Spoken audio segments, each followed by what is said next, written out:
하나님의 말씀은 요한복음 16장 1절부터 15절까지의 말씀입니다. 요한복음 16장 1절부터 15절까지의 말씀입니다. 요한복음 16장 1절부터 15절까지의 말씀을 한 절씩 교독하겠습니다. 내가 이것을 너희에게 이름은 너희로 실족하지 않게 하려 함이니 사람들이 너희를 출교할 뿐 아니라 때가 이르면 무릇 너희를 죽이는 자가 생각하기를 이것이 하나님을 섬기는 일이라 하리라. 그들이 이런 일을 할 것은 아버지와 나를 알지 못함이라. 오직 너희에게 이 말을 한 것은 너희로 그때를 당하면 내가 너희에게 말한 이것을 기억나게 하려 함이요 처음부터 이 말을 하지 아니한 것은 내가 너희와 함께 있었음이라. 지금 내가 나를 보내신 이에게로 가는데 너희 중에서 나더러 어디로 가는지 묻는 자가 없고 도리어 내가 이 말을 함으로 너희 마음에 근심이 가득하였도다. 그러나 내가 너희에게 실상을 말하노니 내가 떠나가는 것이 너희에게 유익이라. 내가 떠나가지 아니하면 보혜사가 너희에게로 오시지 아니할 것이요 가면 내가 그를 너희에게로 보내리니 그가 와서 죄에 대하여 의에 대하여 심판에 대하여 세상을 책망하시리라. 죄에 대하여 함은 그들이 나를 믿지 아니함이요 의에 대하여이라 함은 내가 아버지께로 가니 너희가 다시 나를 보지 못함이요 심판에 대하여라 함은 이 세상 임금이 심판을 받았음이라. 내가 아직도 너희에게 이를 것이 많으나 지금은 너희가 감당하지 못하리라. 그러나 진리의 성령이 오시면 그가 너희를 모든 진리 가운데로 인도하시리니 그가 스스로 말하지 않고 오직 들은 것을 말하며 장래일을 너희에게 알리시리라. 그가 내 영광을 나타내리니 내 것을 가지고 너희에게 알리시겠음이라. 함께 읽겠습니다. 무릇 아버지께 있는 것은 다 내 것이라. 그러므로 내가 말하기를 그가 내 것을 가지고 너희에게 알리시리라 하였노라. 아멘. 이것은 우리 주님의 말씀입니다. 이 말씀 통하여서 오늘도 우리에게 은혜 주시기를 원합니다. 오늘도 기도의 자리를 지켜나가는 우리 모두에게 우리 하나님의 도우심의 손길 안에서 좋은 일이 있을 줄로 믿습니다. 좋은 일이 있을 겁니다. 예전에는 길을 찾을 때에는 사람들에게 직접 묻거나 지도를 직접 봐야 했습니다. 낯선 곳을 운전할 때에는 처음 가보는 그 길은 그 방향을 어떻게 잡아야 할지를 몰라서 이 길을 몇 번이나 헤매기 마련이었습니다. 그런데 요즘에는 내비게이션이 있어서 길을 찾아가는 것이 참 수월해졌습니다. 처음 가는 길이라도 이 내비게이션 안내에 따라서만 가면 비교적 편안하게 그 목적지까지 잘 갈 수가 있습니다. 아무리 길을 잘못 들어도 내비게이션이 계속해서 안내를 해줍니다. 경로를 재탐색합니다. 경로를 이탈하였습니다. 이러면 다시금 길을 찾아가면 되는 것이지요. 우리 인생도 참 그러할 때를 생각할 때가 많습니다. 어디로 가야 하는지, 어느 것이 옳은 길인지, 무엇을 선택해야 할지 그것을 알려주면 참 좋겠다라고 말입니다. 우리는 우리가 가야 할 바를 알지 못할 때가 더 많습니다.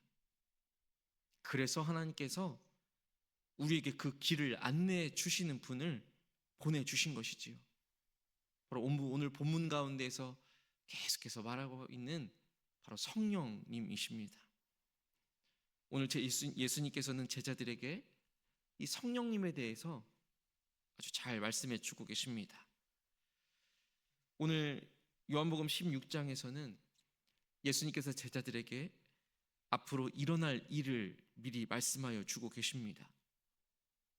제자들은 핍박을 받을 것이고 심지어 믿지 않는 사람들은 이 제자들을 죽이면서도 그 행위 자체가 하나님을 섬긴다라고 생각할 것임을 말씀해 주십니다. 그리고 예수님은 자신이 곧 떠날 것이다 말씀해 주시지요. 제자들에게는 이것이 어떠한 의미인지를 정확하게 이해하지는 못했지만 예수님이 떠나가신다라는 그 이야기가 아마 그들에게는 큰 충격이었고 슬픔이었을 것입니다. 그 상황 가운데서 예수님은 더 놀라운 말씀을 하시지요. 7절 말씀에서 보시면 내가 떠나가는 것이 너희에게 유익이다 말씀해 주십니다. 왜냐하면 예수님께서 떠나가시는 것이 보혜사 성령님이 오시는 것이기 때문입니다. 그리고 예수님은 성령께서 하시는 일을 일일이 설명을 해 주시죠. 죄에 대해서 깨닫게 하시고 의에 대해서 깨닫게 해주시고 심판에 대해서 깨닫게 하여 주신다라는 것입니다. 그리고 또 성령님은 제자들을 모든 진리 가운데로 인도하여 주시는 분이심을 말씀해 주십니다. 성령 하나님은 우리를 진리 가운데로 인도하여 주십니다. 이 신앙생활이 혼자 하는 길이 아닌 것이 성령님의 그 인도하심 속에서 우리는 매일매일 하루하루를 살아가고 또 그 길을 걸어가고 있는 것입니다. 우리 스스로를 돌아보면 우리 스스로는 우리의 죄를 잘 깨닫지 못할 때가 많습니다. 이렇게 행하는 것이 과연 옳은인지조차도 우리는 구분하기가 어려울 때가 많습니다. 때로는 이 정도는 괜찮겠지. 다들 이렇게 사니까 이렇게 사는 거 괜찮을 거야 라고 생각하기 마련입니다. 그런데 성령님께서는 우리의 마음을 비춰주셔서 무엇이 죄인지를 깨닫게 하여 주시는 것입니다. 그리고 무엇이 옳고 그른지, 특별히 하나님 앞에서 하나님께서 우리에게 원하시는 것이 무엇인지, 선한 것이 무엇인지 악한 것이 무엇인지, 하나님 앞에서 옳은 삶이 과연 무엇인지를 알게 하여 주시는 것이지요. 그래서 13절에서 무엇이라고 예수님께서 말씀하십니까? 우리 13절의 말씀을 보십시다. 13절 함께 읽겠습니다. 그러나 진리의 성령이 오시면 그가 너희를 모든 진리 가운데로 인도하시리니 그가 스스로 말하지 않고 오직 들은 것을 말하며 장래일을 너희에게 알리시리라. 아멘. 우리를 모든 진리 가운데로 인도하여 주신다라고 말씀해 주고 계십니다. 여기서 인도한다라는 그 의미는 길 앞에서 길잡이가 되어 주어서 안내를 해준다라는 그런 의미를 가지고 있습니다. 그래서 신앙의 길 가운데에서 혼자 길을 찾는 것이 아닙니다. 성령님께서 앞에서 우리를 인도해 주시는 것입니다. 그러니 우리는 절대로 혼자가 아닌 것입니다. 또 성령님의 가장 중요한 사역 중 하나가 오늘 14절 말씀에서 드러나 있습니다. 14절의 말씀도 우리 함께 읽겠습니다. 그가 내 영광을 나타내리니 내 것을 가지고 너희에게 알리시겠음이라. 아멘. 성령님의 가장 중요한 역할 중에 하나가 바로 영광을 나타내는 것입니다. 특별히 성령님께서는 우리 사람의 영광을 드러내는 것이 아닙니다. 우리의 삶의 모든 영역 가운데에서 바로 예수 그리스도를 드러내시는 것입니다.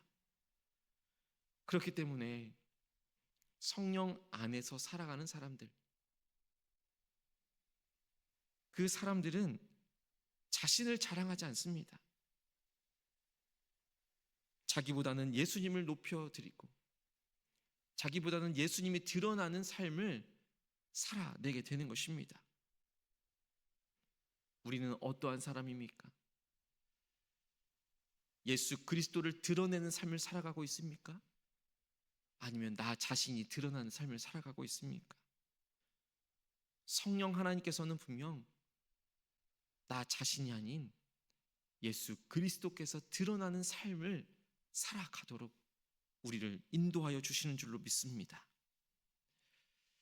신앙생활을 하다 보면 정말 때로는 과연 어떻게 해야 할지, 어떠한 길을 우리가 선택하고 어떠한 길을 걸어가야 할지 잘 모를 때가 있습니다.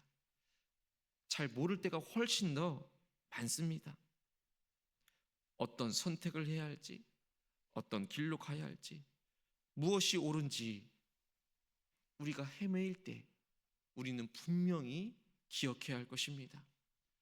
그 길 가운데에서 결코 혼자가 아니고 우리를 앞서서 진리의 성령님께서 인도하여 주신다라는 사실을 말입니다. 오늘 말씀 가운데에서도 우리가 알 수 있는 것처럼 성령님께서는 우리의 마음을 비추시고 우리의 길을 인도하여 주시고 무엇보다도 예수님을 바라보도록 하여 주시는 것입니다. 우리의 삶의 방향이 어디에 있습니까? 우리의 삶의 기준이 어디에 있습니까? 우리의 삶의 목표가 어디에 있습니까? 우리가 하루하루를 살아가는 우리의 모습 속에 당연히 드러나야 하는 것이 과연 무엇이 있습니까? 신앙생활의 가장 중요한 것은 성령님의 음성에 귀를 기울이는 것입니다. 오직 예수 그리스도만이 드러날 수 있도록 말씀을 통하여, 기도를 통하여 성령님의 인도하심을 따라 그렇게 살아갈 때에 예수님께서 우리 삶에서 가장 밝게 빛날 줄로 믿습니다. 오늘 하루를 살아갈 때에 우리의 삶의 목적, 우리 삶의 방향, 우리의 삶의 기준을 다시금 성령 하나님께서 인도하여 주시는 예수 그리스도로 향할 수 있게 되기를 간절히 소망합니다. 특별히 이 사순절의 기간 우리는 무엇을 바라보고 있습니까? 예수 그리스도를 바라보며 예수 그리스도를 더욱더 깊이 생각할 수 있는 이 복된 사순절의 기간 되어지기를 간절히 축복합니다. 기도하겠습니다. 하나님 아버지, 성령님을 우리에게 보내주신 그 은혜를 우리가 더욱더 알게 하여 주시옵소서. 우리의 생각과 우리의 판단만으로 살아가지 않게 하여 주시고 성령님의 인도하심을 따라 살아가게 하여 주시옵소서. 말씀을 읽을 때에도 기도할 때에도 성령님께서 우리의 마음을 활짝 열어주시는 것을 경험케 하여 주시고 성령님께서 우리의 길을 인도하여 주시는 것을 매일매일 순간순간마다 경험할 수 있도록 우리를 이끌어 주시옵소서. 특별히 오늘은 우리의 가정과 우리의 다음 세대, 우리의 자녀를 위하여 기도합니다. 하나님, 우리의 가정이 성령 하나님께서 이끌어 주시는 믿음의 가정 되게 하여 주시옵소서. 부모와 자녀가 함께 하나님을 예배하는 가정 되게 인도하여 주시옵소서. 부모인 우리가 먼저 성령 하나님의 인도하심 안에서 사랑하는 우리의 자녀들을 믿음으로 이끌어갈 수 있도록 지혜를 허락하여 주시옵소서. 때로는 부모이지만 어떠한 길이 옳은지 어떻게 이끌어야 할지를 모를 때가 많습니다. 하나님, 그러할 때에 우리 인간적인 생각을 의지하는 것이 아닌, 인간적인 경험을 의지하는 것이 아닌 성령 하나님의 인도하심을 의지하며 먼저 믿음의 길을 걸어가고 함께 자녀들과 함께 믿음의 길을 걸어갈 수 있는 믿음의 부모들이 될 수 있도록 인도하여 주옵소서. 우리의 자녀들 다음 세대를 위하여 기도합니다. 하나님, 우리의 자녀들 이 서귀포 땅에서 또 육지에서 해외에서 군대에서 각기 다양한 모습으로 열심으로 최선을 다하여서 살아가고 있습니다. 하나님, 이들의 삶을 주님께서 붙잡아 주시옵소서. 매일매일의 순간 가운데 성령님께서 인도하여 주시는 것을 우리의 자녀들이 기억하게 하여 주시고 또한 성령님의 인도하심을 날마다 구하며 살아갈 수 있는 우리의 자녀들 될 수 있도록 인도하여 주옵소서. 그 가운데에서 가장 먼저는 성령님의 인도하심 안에서 믿음의 좋은 사람들을 많이 만나게 하여 주옵시고, 어려운 일을 당할 때에 성령님께서 도와주시고 계심을 믿음으로 고백하며 성령님의 인도하심을 따라 나아갈 수 있도록 이끌어 주시옵소서. 이 시대 수많은 유혹 가운데서도 믿음을 잃지 않게 하여 주옵시고, 하나님을 사랑하는 자녀들로 특별히 예수 그리스도를 드러내는 삶을 살아낼 수 있는, 예수님만을 바라보며 나아갈 수 있는 우리의 자녀들 될 수 있도록 인도하여 주시옵소서. 하나님, 구역 모임을 시작하고 또 그 구역 모임 안에서 모이는 자리마다 성령님께서 함께하여 주시사 서로를 격려하고 세워주는 믿음의 공동체 되어줄 수 있도록 인도하여 주시옵소서. 성령님의 인도하심 따라 이 사순절의 기간 가운데 예수님만을 바라보게 하여 주시고, 예수님을 더욱더 깊이 생각하며 예수님 따라 살아갈 수 있는 우리 모두가 될 수 있도록 인도하여 주옵소서. 하나님, 오늘 하루도 성령님과 동행하며 살게 하여 주시고, 우리보다 앞서 행하여 주시는 그 성령 하나님의 인도하심, 이끌어 주심을 경험하며 기쁨으로 살아갈 수 있는 오늘 하루가 되게 인도하여 주옵소서. 예수 그리스도 이름으로 간절히 기도하옵나이다. 아멘.